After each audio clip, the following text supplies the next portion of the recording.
I am Ferdinand Marcos, and I am the President of the Republic of the Philippines. I stand today on behalf of 110 million Filipinos. Hi everyone, hello universe, it's me again. Shout out sa inyo mga kababayan. But anyway, meron tayong upload videos, updates. So, I think kilala nyo ito, ano? So, sa kabila po ng controversial pagdating dito sa, sa DPWH na pinaka viral sa lahat ng viral. Dahil nakataya dyan ang pira ng taong bayan. At dahil din dyan sa mga salot na contractors at kasabwat ng mga ibang politician. Ayan. Pag masiba talaga sa pera, ganun ang nangyayari. Hindi iniisip ang kapakanan ng taong bayan. See? Nakikita nyo naman siguro yung mga baha, ano? Well, ako naman mga kababayan, if ito ay totoo naman, papalitan si Secretary Bunuan, wala na po tayong magagawa. Because that is a decision of our President Marcos Jr., di ba?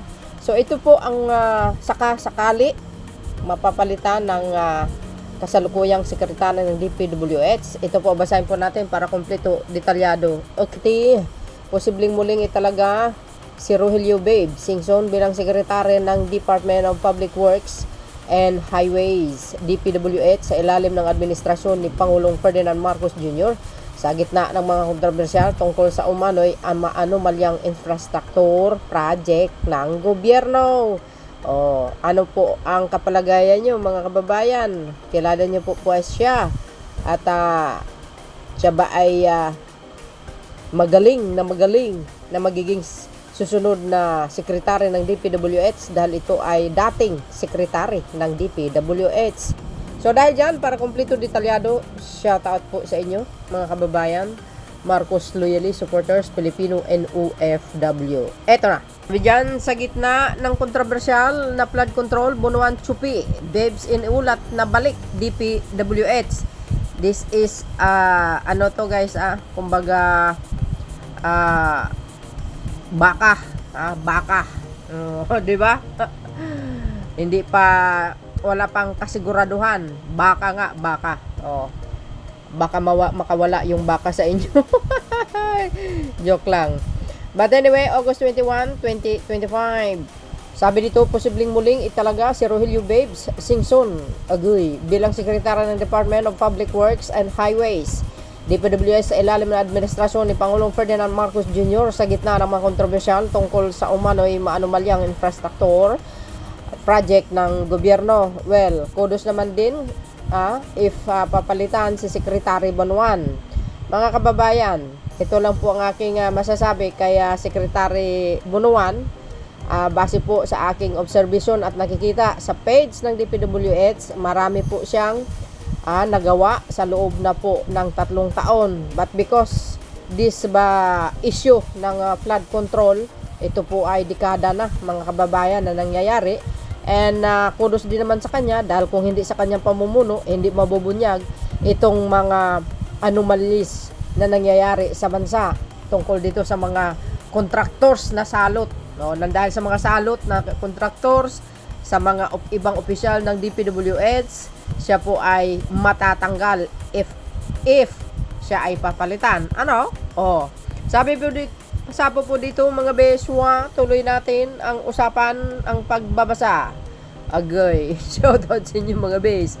Ayon sa exclusive report ng Politico, si Singson ang magiging kapalit ni inconvenient DPWH Secretary Manuel Bunuan na sa kasalukuyang nahaharap sa mga batikos dahil sa umano'y irregularidad ng mga flood control project.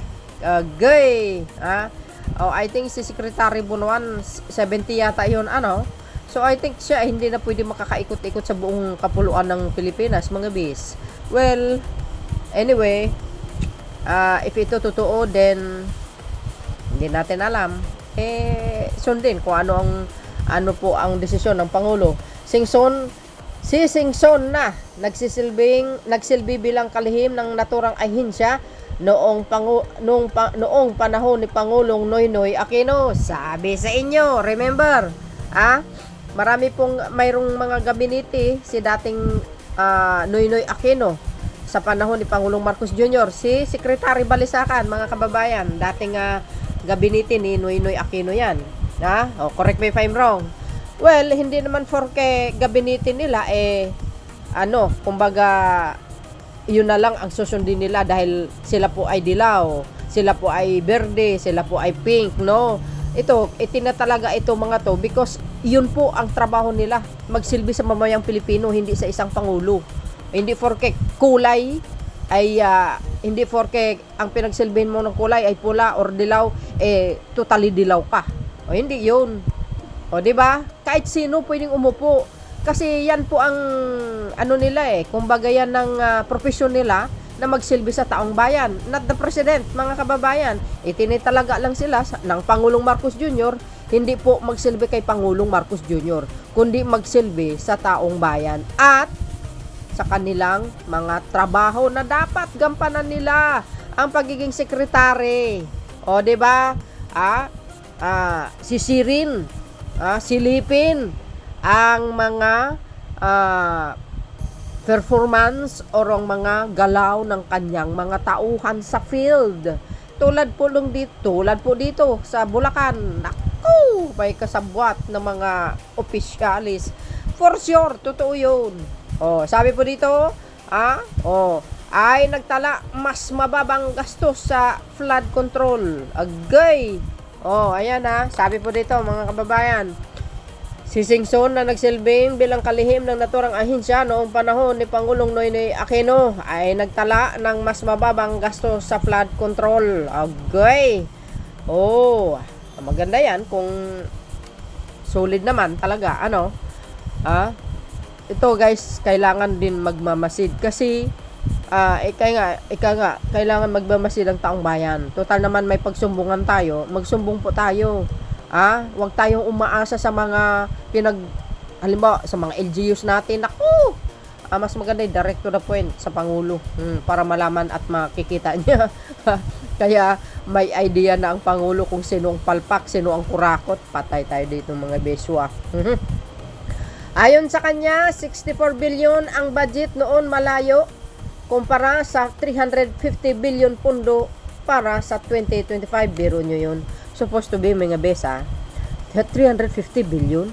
Dapat tapos na itong mga flood control na ito at konkreto, hindi substandard. Ang laki nito mga kababayan Pero ang nakikita ko, mas malaki yata ang napunta sa bulsa ng mga sangkot at kasabwat. Lagi ko sinasabi, magaling talaga itong mga contractors na ito. May mga kupit, mga kickback. Sasabihin 10 billion ang halaga ng isang project. Yun pala 5 billion lang. Saan napunta ang 5 billion? Siyempre sa bulsa. Ganun lang yun. Di maganda kung ganun. Ang posibilidad umano'y ng pagbabago sa pamunuan ng DPWS ay kasabay ng pagtutok ni Pangulong Marcos laban sa katiwalaan sa infrastruktura. Hindi lang yan, marami pang kurakot sa mga iba't ibang sektor. Hindi naman lahat. Well, anyway, mga kababayan, ipagpanalangin po natin ang ating mahal na Pangulong Marcos Jr. kasi marami pong kalaban. Dahil yan, siya lang naman ang matapang na Pangulo at isiniwalat itong kabalbalan ng mga salot sa lipunan. Siyempre, maraming magagalit sa kanya. Yan ang ayaw ng mga kurakot. Yung nabubunyag ang mga pangalan nila, yung katawalian nila, kaya magagalit sila kay PBBM. Pero dahil ang Pangulong Marcos Jr. very honest sa mamayang Pilipino, of course, God will guide him. Always, every day. Kaya isama natin sa ating dasal, even me. Tagi kong pinagpanalangin yan. Protection and safety sa mahal na Pangulo, buong pamilya niya. Yun, lagi akong pinagdarasal mga kababayan. And more blessings sa Marcos administration. Ang dasal ko lagi is yung pagkaroon ng kapayapaan, pagtutulungan, no, sa bansang ito. Kasi wala ang iba gustong agawin ng palasyo para umupo. Hindi naman qualified na umupo. Wala naman alam sa pamumuno, kundi magnakaw din. Paloka. Inihayag niya ito sa kanyang ika-4 na State of the Nation Address na. At meron niyang itinulog sa at pinagsabihan ng mga kasangkot sa katiwalaan ng mahiya naman kayo. O, yun. Ay, ito yung words na never natin makakalimutan sa habang buhay. Tatak Marcos ang ano na yan, ang words na yan. Aba, maganda naman yan. Kaya ngayon, dahil dyan sa words na yan, na mahiya naman kayo, ang daming na-trigger mga bes, ang daming, maraming nabubunyag. Isinuwalat din ng Pangulo, kamakailan ng 15 kontraktor ang nakakuha ng halos, lahat ng 545 billion flood control. Sus Mariusip. Parang kalahating trilyon yan, Correct me if I'm wrong. Project mula sa 2022 hanggang 2025. So, ibig sabihin, mga kababayan, kung totoo doon sa sinabi ni Senator Estrada, Jinggoy, panahon pala ni Digong ay mayroon na palang mga ghost project. Marami palang mga ghost project nung panahon ni Digong na hindi nakikita ng Malacanang. So, ngayon lang talaga nabibisto ang mga yan. Matagal na nilang gawain yan. O, 'di ba? Kumikita sila, yumaman sila dahil diyan sa panggagatong nila sa pamahalaan. Yumaman sila dahil sa tax ng bayan.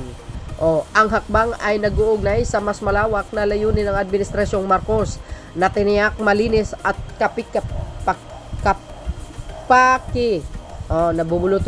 tutuloy ako.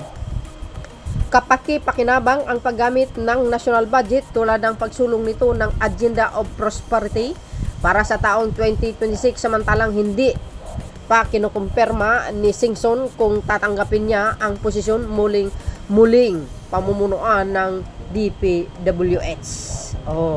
Sabi niya, So dahil dito, maghintay tayo sa mga susunod na resulta, mga kababayan, kung siya po ay itatalaga at kung talagang papalitan si Secretary Bunuan, who knows? Wait and see sa desisyon ng ating mahal na Pangulo. Yan po ang aking pinaka latest updates videos, mga kababayan. See you again on my next upload. Bye bye bye yan, babus. God bless Philippines.